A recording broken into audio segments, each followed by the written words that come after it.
안녕하십니까. 한국경제TV 김준호입니다. 네, FOMC 회의 결과 발표됐는데 아직까지 시장 자체가 두려우신 우리 주린이 여러분들을 위해서 제가 시장에 안개가 자욱히 가려져 있는 것들을 살짝 걷어내 드리도록 하겠습니다. 혹시 이 드라마 보셨나요? 보신 적이 있을지 모르겠는데 미스티라는 드라마인데 여기 보면은 여주인공이 이제 살인 용의 누명 자체를 쓰고 남편과 같이 이런 단서와 증거들을 찾아가지고 누명을 이제 벗고자 하는 드라마인데요. 어떻게 보면은 여기에서 안개가 자욱히 낀 날에 살인 사건이 일어났기 때문에 범인이 누군지도 모르고 여기에 대해서 어떻게 해결해야 될지도 자꾸 이제 미지로 빠지다가 나중에 결국에는 엄청난 반전이 하나가 있습니다. 네, 드라마 안 보신 시청자님께서는 드라마 한번 보시면 좋을 것 같고요. 우리나라 증시 자체도 어떻게 보면 지금 시장이 자욱히 끼어 있는데 어떻게 보면 좀 거쳐 있기도 한 것 같은데 사실 그래도 명확히 보이시지 않을 거라고 생각이 들어요. 그리고 무엇보다 여기에서 저희가 지금 못 보고 있는 반전 사항이 있습니다. 드라마랑 상당히 유사하다라고 볼 수가 있는데요. 네, 그 부분을 함께 찾아보도록 해보시죠. 네, 우선 보시면은 코스피 3,000포인트 틀린 그림 찾기입니다. 저희 예전에 그 오락실 이런 데서 틀린 그림 찾기 많이 해보셨는데 보시다시피 2,994로 되어 있는데 3,000포인트입니다. 똑같은 3,000포인트라고 보시면은 똑같은 3,000포인트인데 그림이 다릅니다. 그렇죠? 무슨 그림이 다를까요? 보시면은 요거는 일봉이고요. 요거는 주봉입니다. 그런데 그림이 전혀 달라 보이죠? 일봉으로 보면 뭔가 계속 하락할 것 같아. 이런 느낌이고 주봉으로 봤을 땐 그래도 뭔가 횡보 구간에서 좀 움직이다가 올라가거나 내려가거나 이런 가능성이 보이지 않을까? 이런 생각이 드실 수 있어요. 자, 그럼 여기서 틀린 그림은 뭘까요? 네, 눈치채셨겠지만 틀린 그림은 없고요. 투자자나 매매자의 마음이 틀렸습니다. 뭐냐 그러면 이 시장 자체를 그냥 가격 요인으로만 본다 그러면 이게 비싼 건지 싼 건지도 모르고 더욱이 이런 오해도 할 수 있습니다. 계속 내려가는 거 아니야? 계속 올라가는 거 아니야? 이런 동물적 감각을 발휘해서 말이죠. 사실 그런 요인을 제거시켜드리기 위해서 제가 이 거래량 지표를 가지고 왔습니다. 보시면은 2020년도가 여기고요. 그리고 2021년도 12월 16일이 여기입니다. 여기에서 포인트가 보시면은 거래량이 현저하게 줄어들고 있습니다. 정말 현저하게요. 어떻게 보면 이때 40조 가량이니까 거의 한 4분의 최고점 대비 4분의 1 토막 정도가 났습니다. 이 말은 뭐냐 그러면 시장에서 과거에는 시장이 되게 인기 많을 때는 4명에서 거래를 하던 거를 지금은 한두 명에서 거래를 하고 있다는 겁니다. 그만큼 시장 인기가 떨어졌다는 거죠. 제가 드라마 미스티에서 반전이 있다라고 말씀드렸죠. 그러면 이때 주식 투자를 하지 말아야 되나요? 두 개로 나뉩니다. 바로 이 매매 관점과 그리고 이 투자 관점으로요. 투자는 아시다시피 365일 하시면 됩니다. 더욱이 이렇게 주가가 인기가 없을 때, 인기가 없다라는 거는 그만큼 주식 자체가 싸졌다라는 거거든요. 왜냐하면 사람이 계속 사과가 하나 있는데 이 사과 하나를 사기 위해서 한 사람, 두 사람, 세 사람이 달라들면 가격이 100원, 200원, 300원 높아지는 거랑 똑같은 거죠. 그럼 이때 투자자는 저렴하고 싼 주식을 굉장히 많이 찾을 수 있습니다. 언제요? 지금 이 시점에요. 지금 현재 우리나라 코스피 시장에서도 저평가돼 있는 종목들이 굉장히 많습니다. 사실 저희가 인기주만을 바라봐서 그렇지 저평가돼 있는 종목들이 굉장히 많다고요. 그러면 그거 너무 오래된 구닥다리 뭐 이런 거 아닌가? 아니요, 전혀 아닙니다. 어떻게 보면 현재 트렌드에도 부합하는 그런 저평가 종목과 섹터들이 아직도 많습니다. 이런 어떻게 보면 거래량 자체가 줄어들면서 과거에는 쉽게 투자를 못하던 걸 지금은 조금 더 쉽게 투자할 수 있는 여력 자체가 많이 열렸다라는 거죠. 그리고 다음 코스닥입니다. 코스닥은 뭔가 코스피랑 느낌이 살짝 다르죠. 코스피 같은 경우에는 현저하게 이렇게 거래량이 줄어든 것 같으면 얘는 줄어들긴 줄어들었는데 뭔가 그래도 요 구간 내에서 살짝 움직이고 있다는 느낌 받으셨나요? 받으셨다면 정확하게 보신 겁니다. 중요한 포인트가 뭐냐 그러면 만약에 내가 매매를 하는 사람이었다 그러면 코스피 시장보다는 코스닥 시장 자체에서 조금 더 수월한 매매가 가능하셨을 것입니다. 왜? 어떻게 보면 매매라는 거는 달리는 말에 올라타가지고 달리는 말을 얼만큼 누가 더 비싸게 싸주는가를 계속 이렇게 사이클을 도는 건데요. 그런 측면에서 봤을 때는 거래량이 그래도 현저히 줄어드는 친구보다는 그래도 이 횡보권에서 어느 정도 움직이거나 조금 감소가 덜한 친구들이 거래량 자체가 붙어있고 매기 자체가 붙어있기 때문에 힘이 강할 수 있겠죠. 그런 측면에서 매매를 고려하신다 그러면 사실 코스닥 시장이 현재 조금 더 유리한 상황일 수 있고요. 아까 말씀드린 대로 투자를 고려하신다 그러면 코스피 시장, 네, 저평가 종목이 굉장히 많고요. 코스닥 시장 물론 많습니다. 자, 혹시나 몰라서 그래서 제가 숫자를 들고 왔습니다. 이 숫자를 전에 시장한수 프로그램을 통해 가지고 저한테 이제 들으신 분들은 아시겠지만 제가 간략히만 요약해드리면 지금은 어떤 종목들을 살 때냐 보시면 8에서 9% 정도의 연간 기대 수익률이 나올 수 있는 종목들을 잡는 겁니다. 그런 섹터들을 잡는 거고요. 거래량 지표에서 우리 안개를 한번 걷어봤고요. 숫자 지표에서 한번 걷어봤습니다. 근데 이거는 시장 평균입니다. 시총 상위주들이 어떻게 보면 하드캐리 해가지고 이끌어갈 수가 있는 지표란 말이에요. 약간의 왜곡이 있겠죠. 그러면 실제로 개별 종목 선별이 굉장히 중요한 시점이라는 거는 어느 정도 이제 이해가 살짝 조금씩 되실 건데요. 결국에는 이 투자 매력도에 따라 가지고 굉장히 다른 시장이 펼쳐질 수 있겠습니다. 내가 만약에 매매를 하겠다 그러면 이 구간을 잘 이용해서 어느 시장에서 어떤 플레이를 할 건가, 그리고 내가 투자를 하겠다 그러면 무엇보다 그래도 시장 대비 기대 수익률이 많이 나오면서 싼 주식을 골라 잡는 게 유리할 수 있다는 거죠. 네, 그런데 그래, 현재까지는 알겠어. 그런데 우리가 불안한 요인이 분명히 있으실 겁니다. 왜? 어떻게 보면은 최근 오늘 자체에서도 코로나 방역 자체가 조금 강화시키겠다라고 해가지고 사회적 거리두기 자체가 강화되고 있습니다. 그러면 이 변수 하나가 또 한번 생겼죠. 확진자 수가 줄어들고 있다가 갑자기 또 늘어나는 추세를 보입니다. 이러면은 영향을 어떤 식으로 받냐? 이 변수는 그러면 어떻게 되는 거냐? 여기에서 우리는 투자 관점으로 생각하면은 어마무시한 섹터들을 뽑아낼 수가 있습니다. 예를 들어서 이런 거죠. 만약에 투자를 하시겠다라고 하시면은 과거에 우리 코로나 사태가 터지고 보복 소비 심리로 어떻게 보면 재택에 머물면서 뭐 게임을 한다거나 아니면은 뭐 집안의 가구를 바꾼다거나 아니면 집안을 좀 이쁘게 꾸민다거나 아니면 가전기기 자체를 바꾼다거나 이런 거는 이미 한번 경험하셨습니다. 그런 관련 주식들이 많이 올라왔죠. 섹터 자체도 그렇고. 그러면 또 이번에도 TV 1년 전에 바꿨는데 또 바꿀까요? 세탁기 1년 전에 바꿨는데 또 바꿀까요? 그러진 않겠죠. 그럼 한번 생각해 보시면은 과거에 큰 물건 그리고 집안의 리모델링 자체도 다 했어. 그럼 이 다음에 필요한 게 뭘까?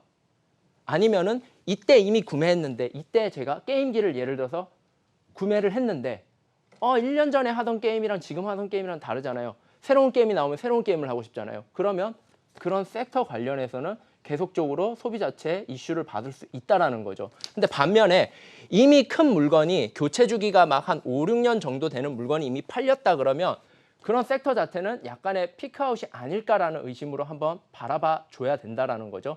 근본적으로 지금 그러면은 병목 형산 때문에 막혀 있는 섹터가 뭔가요? 자동차, 그렇죠? 자동차 대표적으로 막혀 있는데 뭐 예를 들어 이런 식으로 계속 확진자 늘어나고 사회적 거리두기 계속 강화된다 그러면은 저희가 쉽게 밖에 나갈 수 있을까요?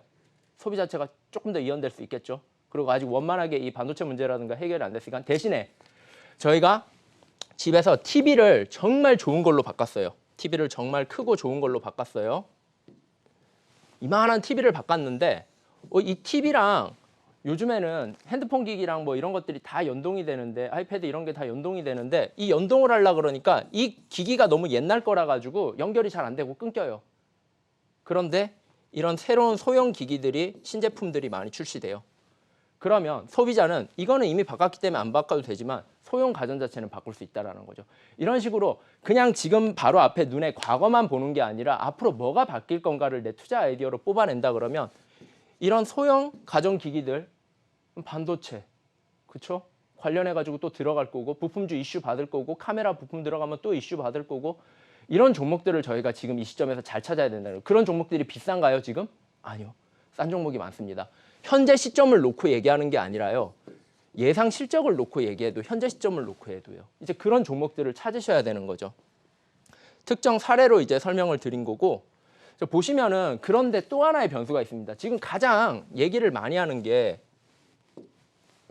바로 이 물가와 금리라는 건데 이거를 굉장히들 그냥 어렵게 말씀을 주십니다. 근데 제가 이걸 아주 단순하게 풀어드릴게요. 그냥 기업과 우리 소비자들의 비용이 올라가는 거라고 생각하시면 됩니다. 그냥 비용이 올라가는 거예요. 물가가 올라가고 금리가 올라간다 그러면 통상적으로 그냥 우리 소비자와 기업의 비용이 올라간다라고 생각하시면 돼요. 그런데 중요한 거는 이 매출이라는 거, 기업의 매출이라는 게 사실은 원단에 찍히는 건데 이 매출 마이너스 비용이 실질적으로 수익이잖아요. 저희 연봉에서 음식 사 먹고 뭐 주거비 내고 이게 진짜 저희의 어떻게 보면 남는 수익이잖아요. 기업도 똑같거든요. 그런데 만약에 이 비용이라는 금리가 올라간다 그러면 기업도 그렇고 저희도 그렇고 부담스럽겠죠.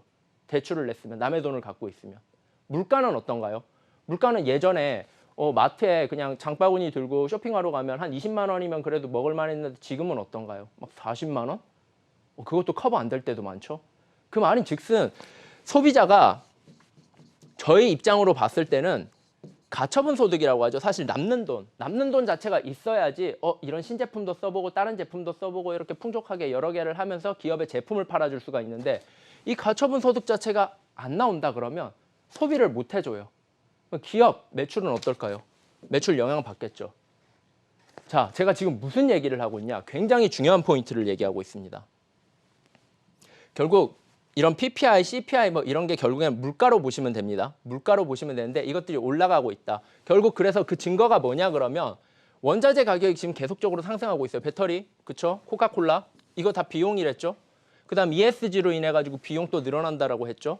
결국에는 소비자와 기업의 비용이 증가하고 있다라는 겁니다.